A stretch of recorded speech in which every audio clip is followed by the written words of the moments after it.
संस्थापकाय च धर्मस्य सर्वधर्मस्वरूपिणे अवतारवरिष्ठाय रामकृष्णाय ते नमः। वसुदेवसुतं देवं कंसचाणूरमर्दनं देवकी परमानन्दं कृष्णं वन्दे जगद्गुरुम्।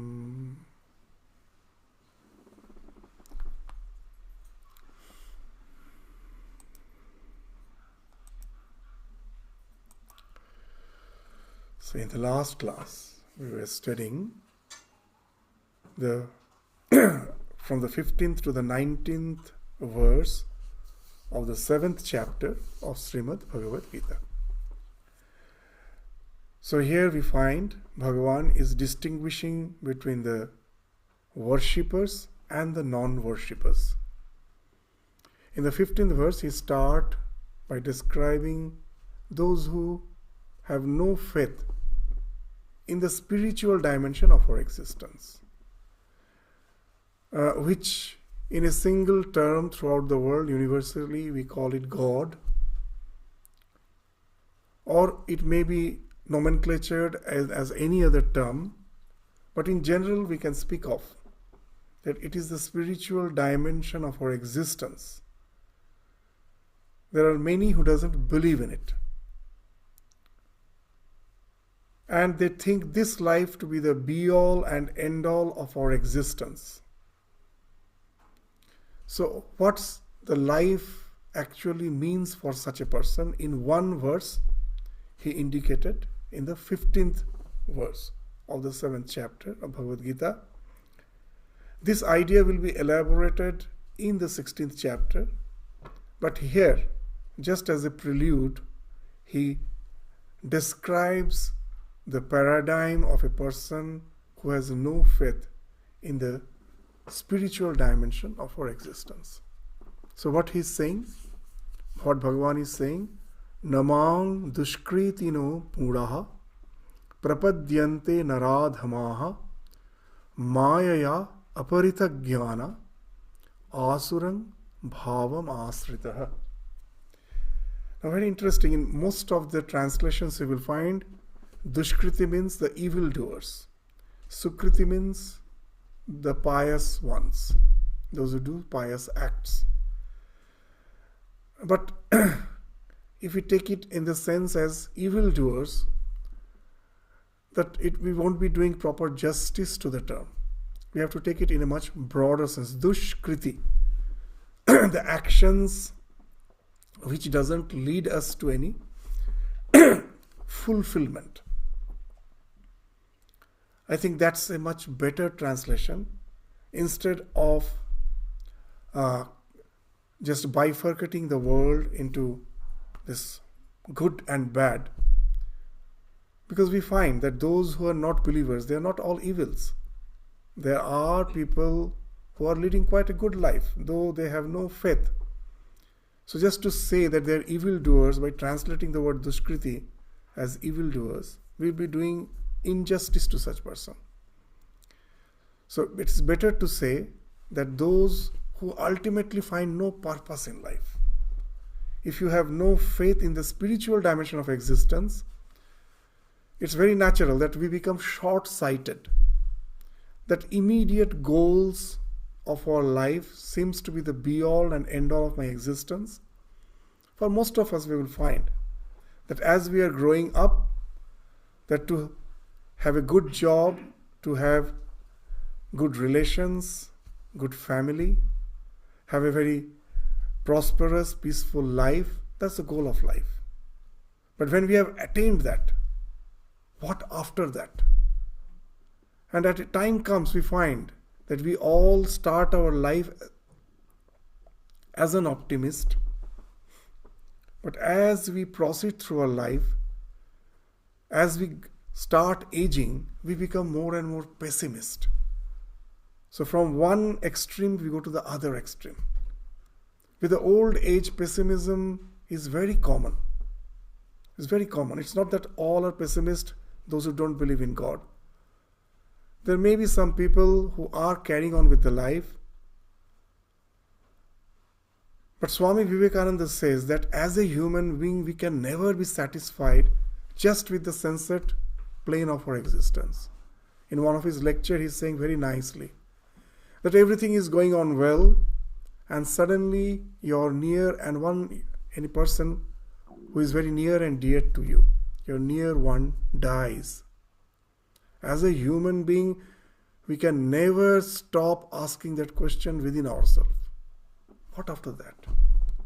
This entire life I have led, a nice life I have led, but what's the meaning of it?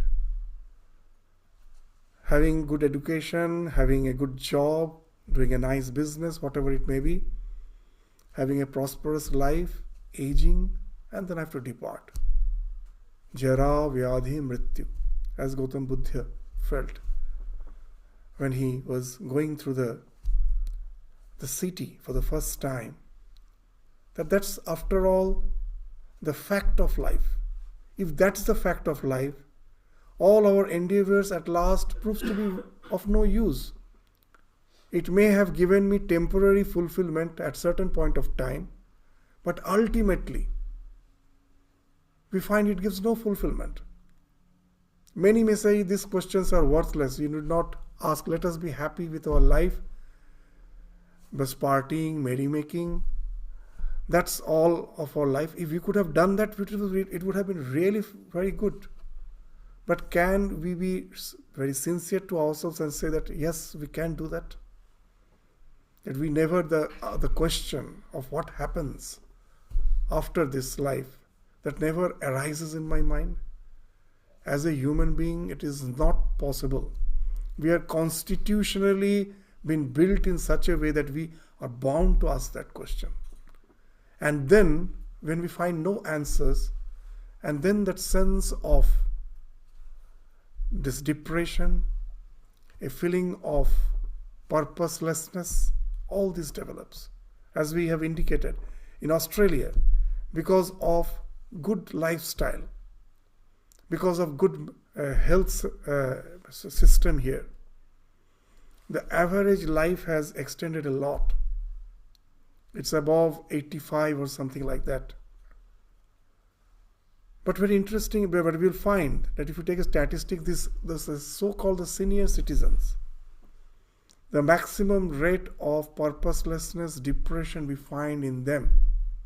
You may say it is just your mere words. Is there any statistics? Yes, there is a statistics. In Australia, I was going through one of the news that the highest rate of suicide is in the age 85 plus. That many at that age find what after to do with this life. I'm just simply dragging with my existence. Let me end my life. So at this point we say that unless we are relating, we really are trying to answer that question which is bound to arise in our heart. If we don't stifle its voice by trying to just distract ourselves in the so-called pettiness of the life. Their pettiness compared to the idea that after all they are not going to give the ultimate fulfillment. If I'm not stifling the voice of that, if I give importance to the voice, inner voice, which is bound to arise at certain point of time in our life, today or tomorrow.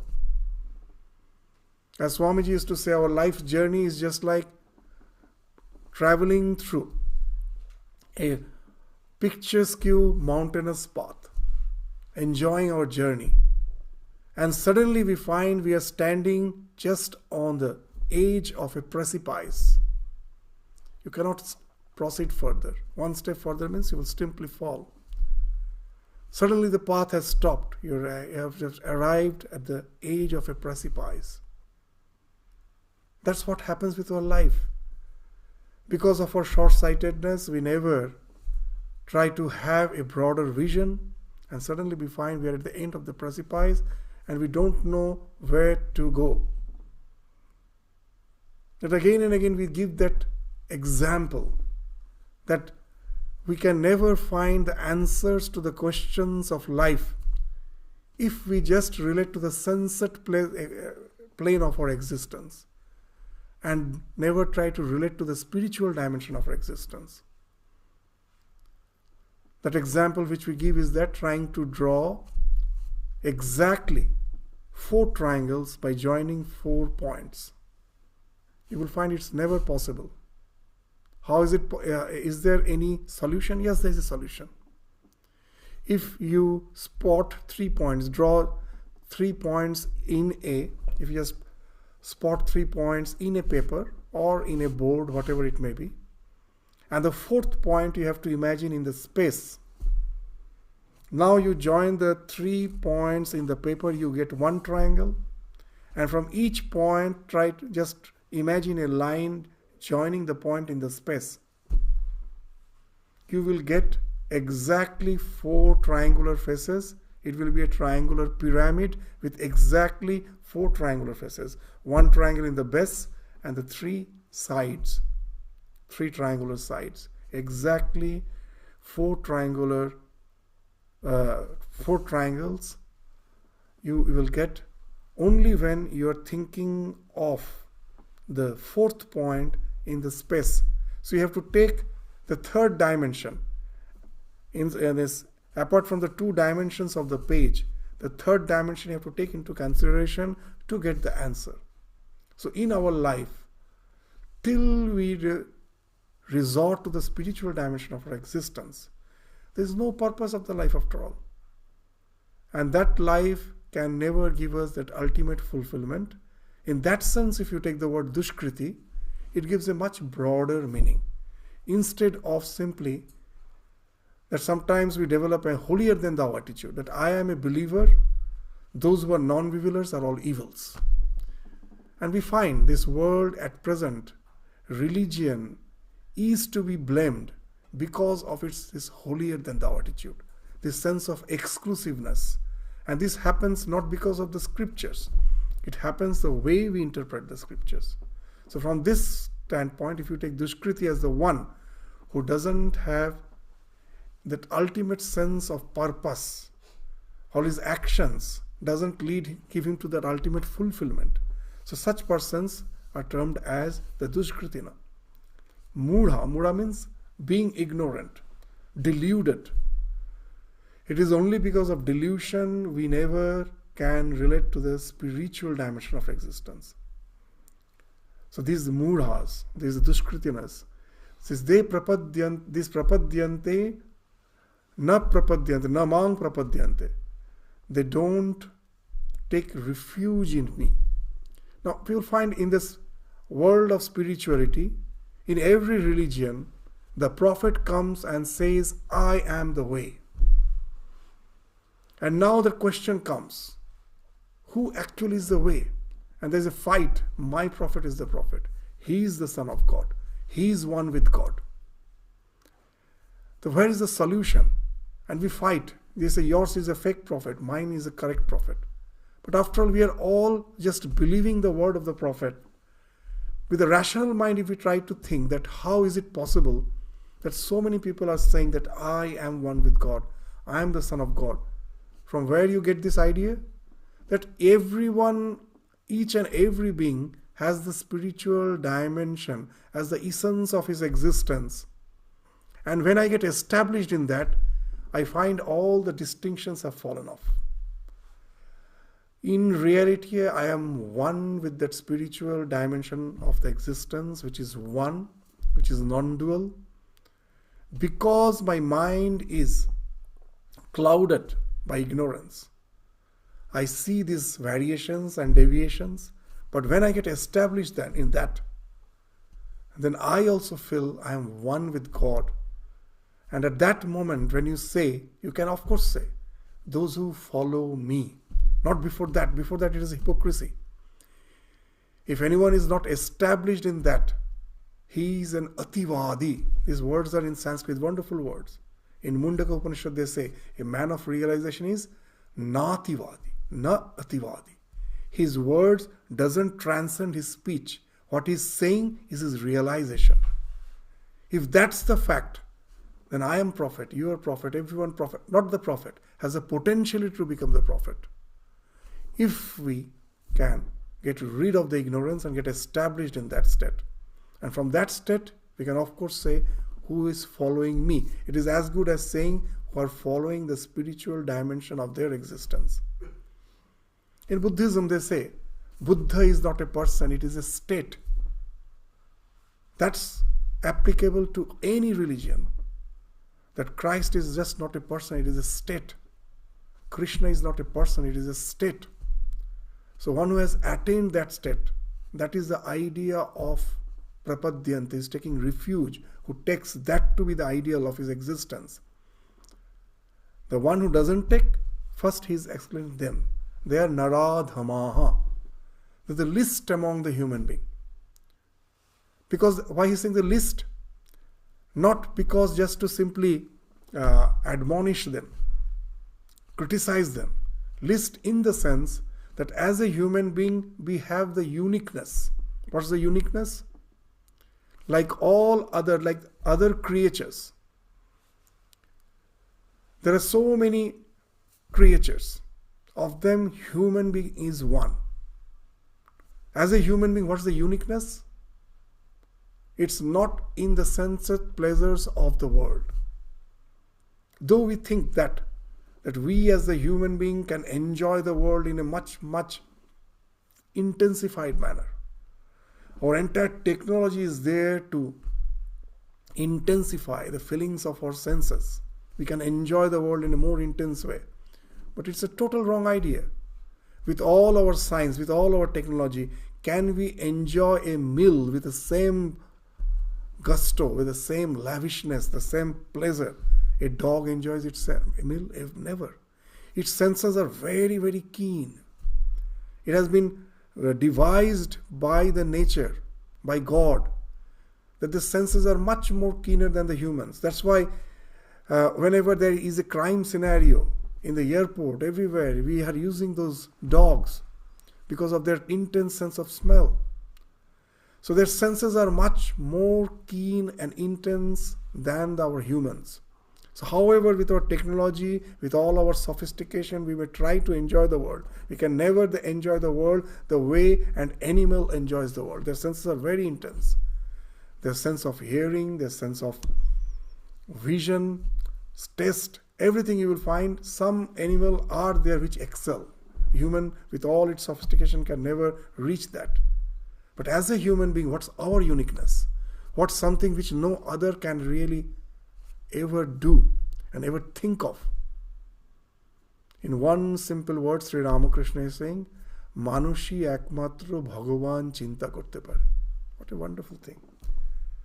As a human being alone who can think of the spiritual dimension of his existence, can think of God. So that's the uniqueness. If I have not, that's the potential in me. If that potentiality has not been realized, though I look like a human being, I'm not a human being. So such a person has been called as Naradhama. So this same verse, you can simply say they are the evildoers, that's why they are the Naradhama. They are like criminals in they're in the life imprisonment, and they are the Naradhamas. And we categorize all those who doesn't believe in God as like that. It will be a total wrong translation. So Naradhama doesn't mean a criminal. He means a person who has never tried to realize the uniqueness, the uniqueness which he had at a potential, in a potential form as a human being. He alone has the capacity to realize that. No other creatures can do that. And he never tried to do that. So that's why he's saying he's the least among men, Naradhama. And the second line, what he's saying, Mayaya aparita jnana. Because of Maya. What the word Maya means? Delusion. What's the delusion? Actual exact etymological meaning of the word Maya? Maya. Ya in Sanskrit means yatha yatha, as it is. And ma is in the sense of negation of that. Maya. That what I am seeing, this world, the way I take it to be a real, tangible, substantial world, it is not so. We are constantly being deluded. So this is the meaning, that is a constant flow, changing. And we are trying to grab that flow, thinking it to be the be-all and end-all of our existence. Can you ever grab something which is flowing? The water is flowing. Can you grab it? Can you clasp water? No. So life is something like that. Nothing is permanent. Everything is constantly in the change of flux. Whether it's our body, whether it's our mind, whether the external world, our relations, is anything there which is permanent? Nothing. It is in a constant change of flux. But what is Maya? I take something which is not real as real. Which is a flowing, I think it to be permanent and think that's to be the be-all and end-all of my existence. And that, of course, results in all the evils. How all the evils come? Just a simple episode in Holy Mother's life that we'll understand. That one day Holy Mother was in her native place in Jairambati. She used to go back to Jairambati. She used to stay for a few months in Jairambati. Every year she used to visit. And she was just relaxing, sitting in the courtyard. And suddenly she saw two of their brothers. They developed they were just quarreling. First it was something, he found that they were quite soft, and then gradually they started becoming more and more agitated, and they were about to fight. They were about to come to the blows. What the fight was? That one of the brother was erecting a fence. The other brother saw, he came, and he felt that the fence is most probably not just in the boundary. He has encroached the other brother's boundary to a certain extent. It's a common thing. And now that's why the argument started. And then they became so excited, they almost came to blows. And now Holy Mother couldn't sit quietly. She ran, stood between the two brothers and stopped them from coming to blows. And in the process, she also got a bit agitated. That because they were both excited and she had to come and stop them, and she scolded them, and she also got a bit excited. But after all, she is a lady of wisdom. Then she got exhausted a bit, because after all they were all strong young person. She was gasping. She came back, sat on the courtyard where she was sitting, and then very quickly she calmed down, and suddenly she started laughing loudly. So this all were surprised who were there. What happened? Just now mother was a bit agitated and she's laughing. And a very simple sentence he said, that this land will be there forever. These two fools will die after a few years. This is going to be there forever. And they fight that this is mine, this is mine. So it's a simple thing, very simple. That spirituality is not something that we need a sharp intellect to understand. With a common sense, as Swami Vivekananda used to say, the most uncommon thing in this world is common sense. Just that simple thing, that we think this to be the be-all and end-all of existence, from that all our quarrels, dissensions, everything come. If we could have that broad vision, that after all, we are just co-passengers. Suppose in a train we are traveling, and I find my co-passenger is having some bad habits, or the way of conversation is a bit rude. Sometimes we think, let me be patient. After it's a matter of few hours. After I will get down, he also is going to get down at certain station. Why to get involved in it? That's what the one who has that wisdom will do that. He will be patient. He won't try to get involved in any quarrel there. The reason is, after all, whether it is something good or bad, it is nothing permanent. We are just co-passengers. Let us try to relate to each other as co-passengers in this journey, which is nothing permanent. If we think this is permanent, then all the problem comes. So as we said, that even with ourselves, all the stress, tension develops because we think this to be the be-all and end-all of our existence. If I knew the real spiritual dimension of existence is never going to be touched by anything, the fire cannot burn it, the wind cannot dry it, as we have already studied in the second chapter. The essence of my existence is not going to be touched by anything. Nothing can make me stressed. This life would have been just being as enjoyable as a ride in the roller coaster. That's why we enjoy the roller coaster ride, you know. We are not supposed to enjoy. It has such steep ups and downs, such steep curves, that we are supposed to be so scared that no one is supposed to enjoy it. But we get thrilled. We find the children get thrilled. They like to be in the roller coaster. Why? Because they know it has been designed in such a way that all this safety measures has been taken in such a way that though we feel that now we are going to just collapse and die, nothing is going to happen. Nothing is going to, and that gives the thrill, the excitement. For a one who knows that he is eternal, ups and downs of life, everything will be as enjoyable, as adventurous, as thrilling as a roller coaster. So now you will understand that if with the Maya, if we don't have the proper vision to look at the life, or the life as it is, we see it in a distorted form because our vision is not broadened, and we cannot build our life on that broadened vision. And then all these evils are bound to creep into our life. So then our jnana is aparita. Because of Maya, our knowledge has been hijacked. It has been hijacked. Aparita. It has been taken away. And then all the asura. This sura, asura. Asura means again, it doesn't mean sura means God and asura means all the devils. So the word su actually in Sanskrit means to shine. It is a verb root, su. From that the word sura came. Su means to shine. Means what makes us shine? The knowledge. The knowledge makes us shine. The sura means those who are knowledgeable, those who are wise. Asura means those whose knowledge is being covered by ignorance.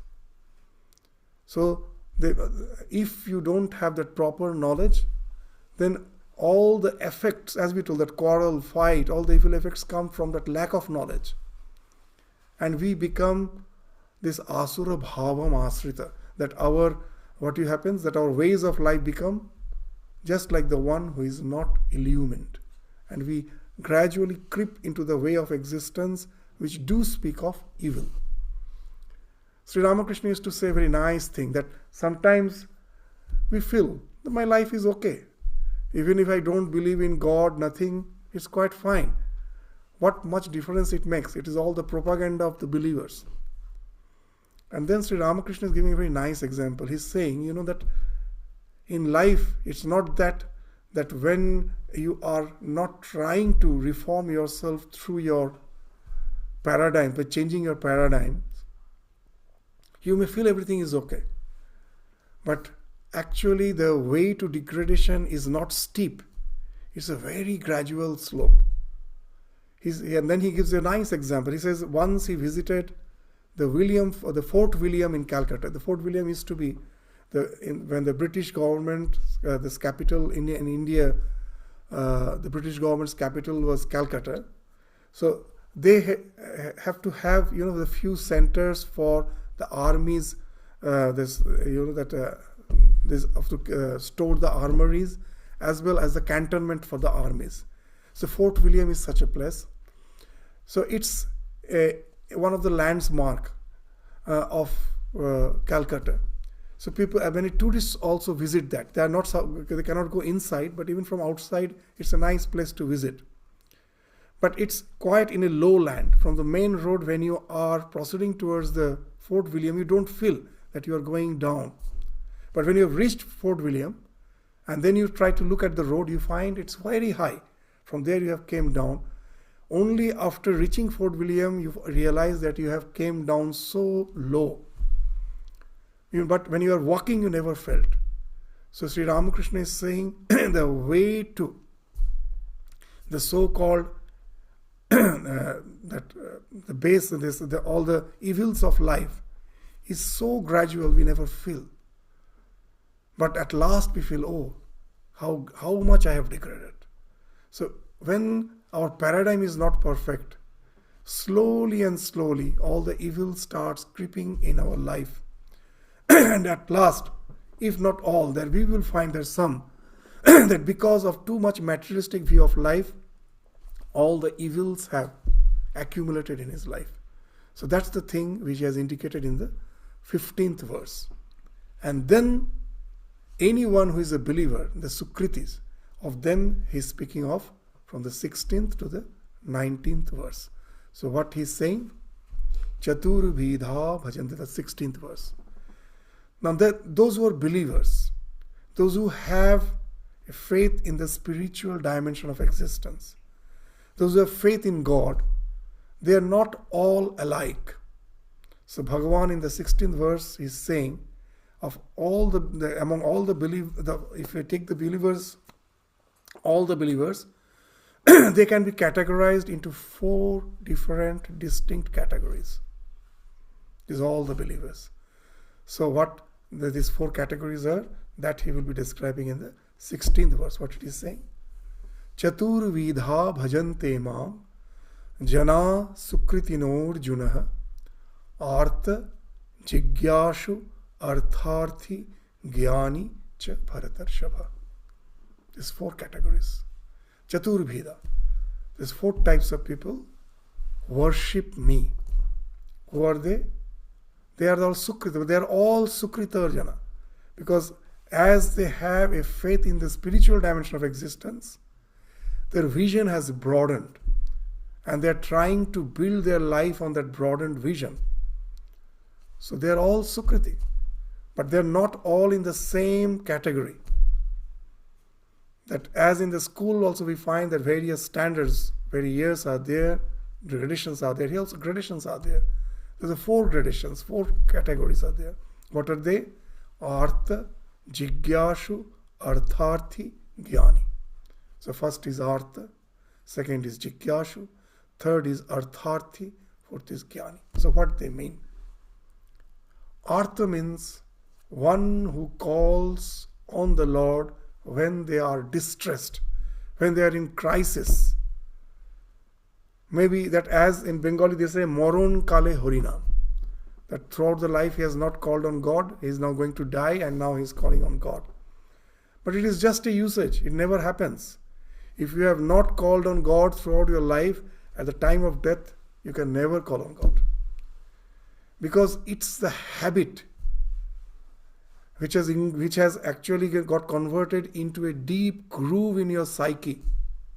By repeatedly, if you think of God, then only the thought of God can become spontaneous.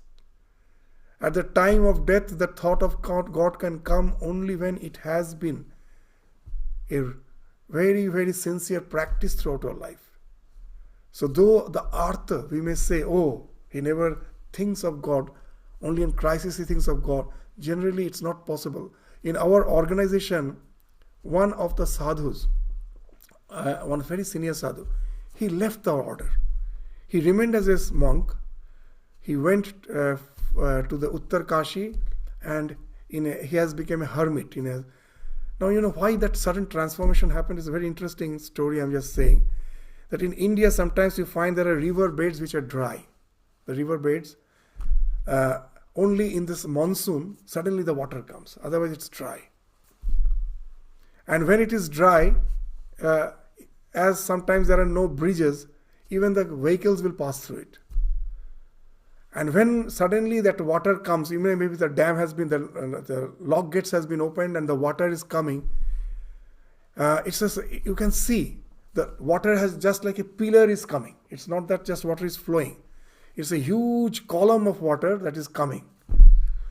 And if you cannot move in time, you're just simply going to be washed away. So that it is going to be fatal. You're going to be killed. So now, when this Swami in the car, the 2 Swamis were there, and the driver was there, they were almost on the middle of that river, the dry river bed, and they saw that that huge column of water coming, just looking like a wall of water. And naturally they were so scared. And they asked the driver, fast, very, very fast. So he just drove as fast as possible. And just they went to the shore, they saw that the wall of water passing. Means they got even the splash, the car was splashed, but they were safe. Now the two Swami, the Swami of whom I was speaking, he suddenly went into a state of remorse. Why? Because he was a very sincere Swami. Every time he was meditating, doing his seva, everything, leading a nice spiritual life. Everyone revered him for his being a good sadhu. Now he went to a remorse, saying that when this column of water was approaching, I could see it. We were scared. I asked the driver to drive fast. Not a single time the thought of God came. I was so scared. And he thought that I have to give him more intense in my spiritual practice. He left the order, went to Tarkashi, that in our order there's a balance. That we are doing Karma Yoga, Jnana Yoga, Raja Yoga, Dhyana. Everything we balance in our life. So that was his idea, that most probably by just forgetting everything and just thinking of God intensely, I can just become a spontaneous. My thought of God will become spontaneous. So whatever it may be, we are not speaking of that he left the order and became a recluse. That's not the point. The point is that though I am always thinking of God, trying to always think of God in all my activities, but when the death came, the moment of death came, the fear of death came, I forgot. And we find it is so that it just is so appropriate. Sri Ramakrishna in the Gospel says that how much you may teach a bird, a parrot, to chant the name of Rama. It will chant the name of Rama, but someone goes and tries to strangle it. You will find it has forgotten the name of Rama. Its wild sound will come out. And that's what happens. Sometimes we think this Artha, we just look down upon them. Never thinks of God. But know it for certain, if at the time of crisis is taking the name of God, just like river Falgu, the water you cannot see, it is going underneath. Similarly, know it for certain, for this person, the spiritual practice is just like river Falgu. He must be looking like an ordinary man, but he must be thinking of God always. Then only at the time of crisis he can think. Otherwise it's not possible. So this Artha, the one who is in crisis, he's actually better than the Jigyashu and the Artharthi. Jigyashu is the one who has started inquiring into the about the spiritual dimension of our existence. He has become curious. So we may think he is a better person than this Artha. Actually, it's not so. It's just the opposite. We will say the one who is just a novice is the Artharthi. You have to take in the opposite. The Jnani leave out. So this is the Artha, Jigyashu, Artharthi, Jnani. The novice is the Artharthi. Jnani is, Bhagavan himself will say, he's the superior among all of them. They have to leave out of the Jnani. Artharthi is the novice. Who is the novice? That Artharthi. Artharthi means who constantly desires for the things of the world.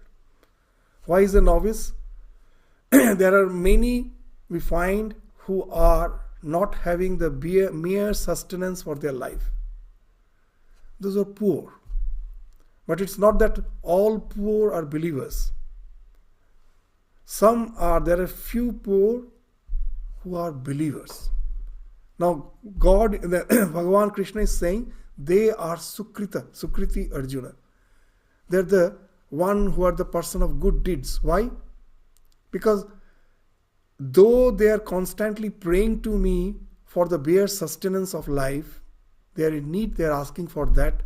For them, I am not the highest goal. This world is the highest goal. They need food, shelter. For that, I am just the means. They're calling on God so that God will provide them all those things. They don't need God. Most of us don't need God. We need good position in life, wealth, that our children should be well educated, well settled in life. We pray for all those things. So world is the goal. God is just the means. But to them also, Bhagavan is saying, they are also good. Why? Because they have developed a faith in something which is beyond this life. On God, they have started believing. They are not going to this person or that person for help. They know there is God to help me. So the faith in the divine has somehow developed in them because most probably of their past good samskaras that has developed. They have the faith in the spiritual dimension of their existence. So though it at the beginning, it's just used as a means to get the things of this world, but still it is good because he has developed that faith in the spiritual dimension of existence. Now we find that the artharthi, that those who are having always this need, they cannot be satisfied with just the needs when they are fulfilled. As we were saying, as a human being, we can never just be satisfied with the so-called basic needs of life. Once our hunger is satiated, our basic needs are fulfilled, as a human being, the bigger questions of life are bound to just creep in our mind. They will have to come. What with life? That's what the term midlife crisis we speak of. That whatever was the goal of life I have attained, I am having everything. I am having good relations, I am having my wealth, everything is okay, but still I feel that life is after all meaningless. And then the big questions of life starts coming. Is there something beyond this? For one who by praying to God most probably has came to that basic sustenance, has met the basic sustenance of life, now that bigger questions coming in. They now really try to find out what's there beyond this life, what's the meaning of life. And then they try to question the purpose of life and try to find out the spiritual dimension of his existence.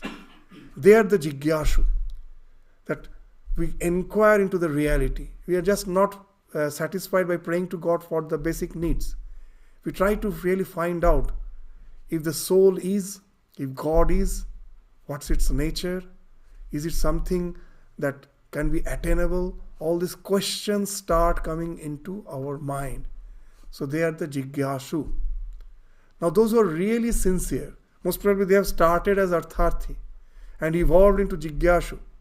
When the basic needs of life was met, they became jigyashu. And they were sincere in their journey. Though they have not attained God, still they are believers. That religion is realization. That till I realize I have seen God, as Sri Ramakrishna, when Naren goes to Ramakrishna and asks, "Sir, have you seen God?" He says, "Yes, I have seen God. And I can show it to you." So this realization, until that realization has dawned, it is all belief. It's not bad, but it's just belief. But these jigyashus, those who are the jigyashus, they are the sincere believers. They are trying, they have not attained. But their sincere belief has made their thought of God something habitual, spontaneous. Now they can be the real arthas. At the moment of crisis also they can think of God.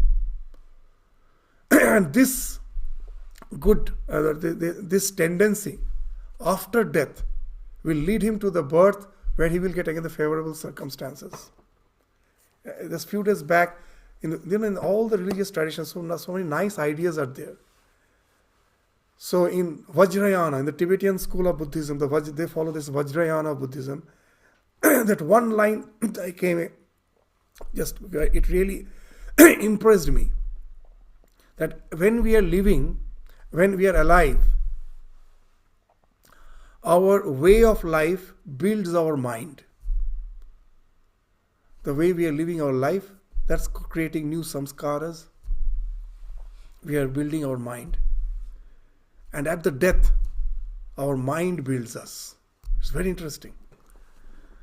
And So when we are alive with all our activities, we are building our mind. We understand that with that we are growing new sanskaras. When we die, then what happens? That all the samskaras which we have built, based on that, when I am only with my mind in that post-mortem existence, how it leads to the next birth, I found a very nice way in the Vajrayana, they are giving an explanation. I liked it very much. They say when you are not in body, now when I am in body, to achieve something, the body is a big hindrance. Suppose I want to go to the States now, or I want to go to Paris. I have to buy a ticket by plane, and I have to have this sufficient resource, and then I have to go to the Paris. It's not that just I think I go.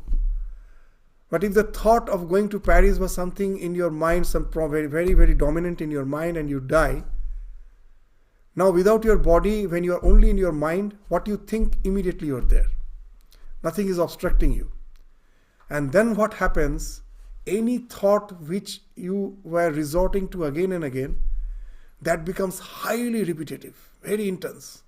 Because the body is not there to obstruct you, just the way in the dream it happens. You will find whatever you want, it can be attained immediately with the mind, because the body is not there to obstruct you. So in that state, that post-mortem existence, till you have another body, all the samskaras which I am building up, they become so intense, and that decides my next birth. So now again you will understand why Bhagavan is saying them Sukriti.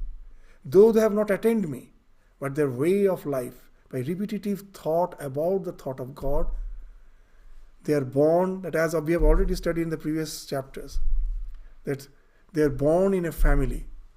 This Suchitang Srimatang Gehe Yoga Bhrashto Bhijayate. One is Yoga Bhrashta, who has not attained the final goal, somehow got most probably sidelined. Though he was attempting, couldn't go. But again, because of this intense, that thought, that's the sanskara, which will make him take birth, which will force him to take birth in a family where he will get all the favorable circumstances.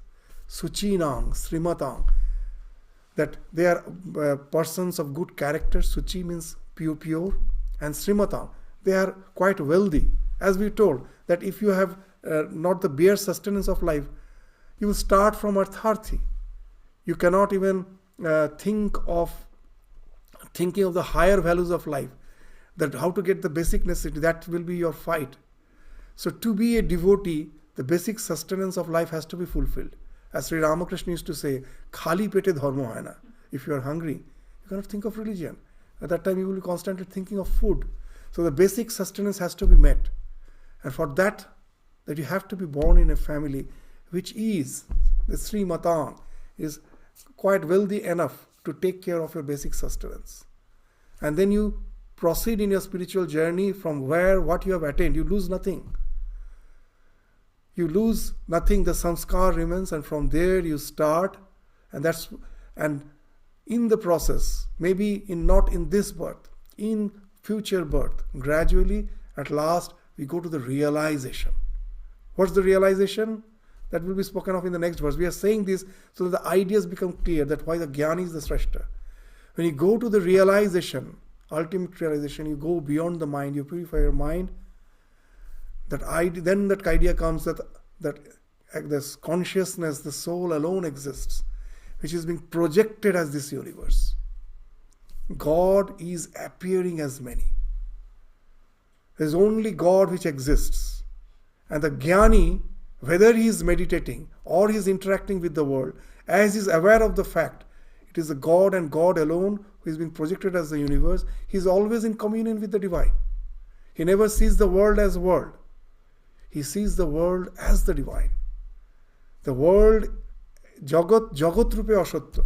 If I see the world the way it is and think it's reality, it's delusion.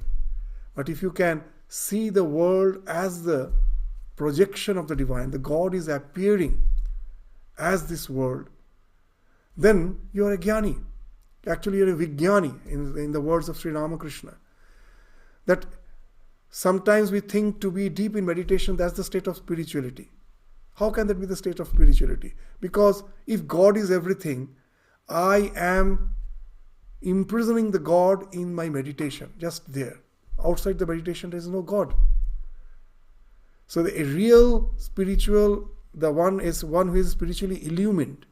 He should be a 24/7 spiritual practitioner. His spirituality is supposed to be 24/7. It is not supposed to be part-time. So even when he is not meditating, he is interacting with the world, he is interacting with the divine and divine alone.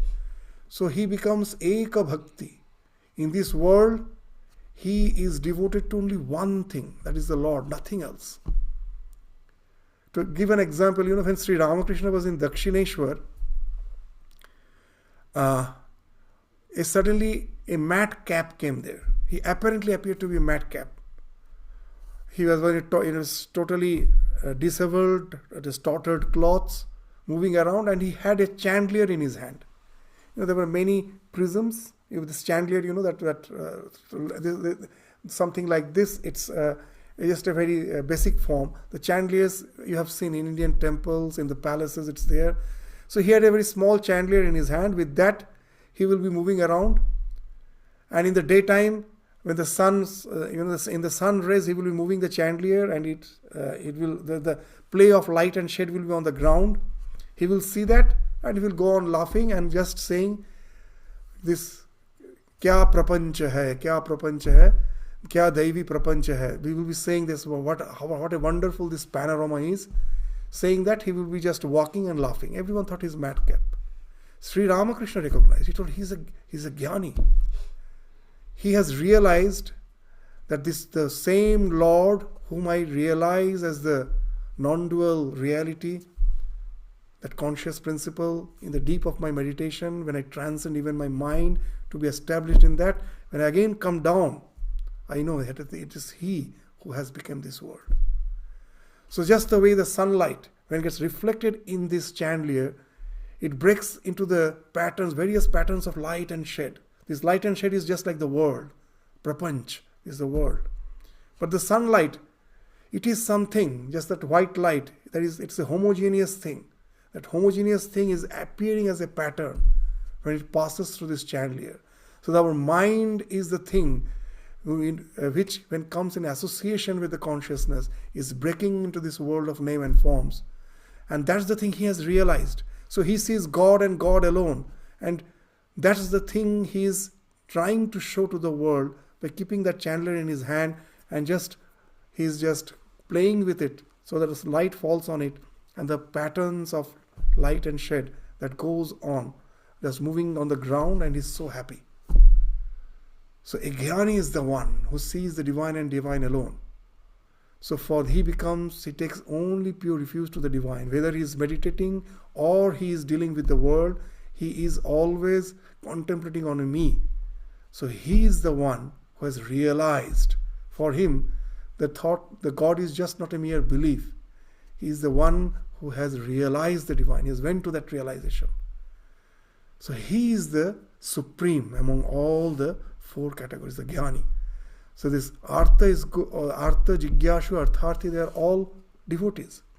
But the supreme is the jnani, who has realized me as the core of the entire existence and sees me in everything. So he is the one who is the jnani. So after Tat Srishtva, after creating this world, who has entered into that. So he is the one who realizes that he is the jnani. So that will be further exemplified in the next verse. We will just touch it and then conclude our class today.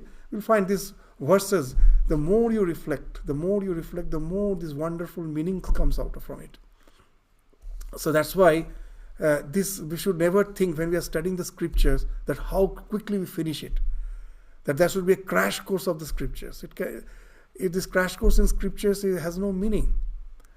It's not just some informations we want to gather. It's like taking that Swamiji used to say what spirituality is like. It's not gathering. Nowadays gathering information is so easy because of internet. Anything you want to,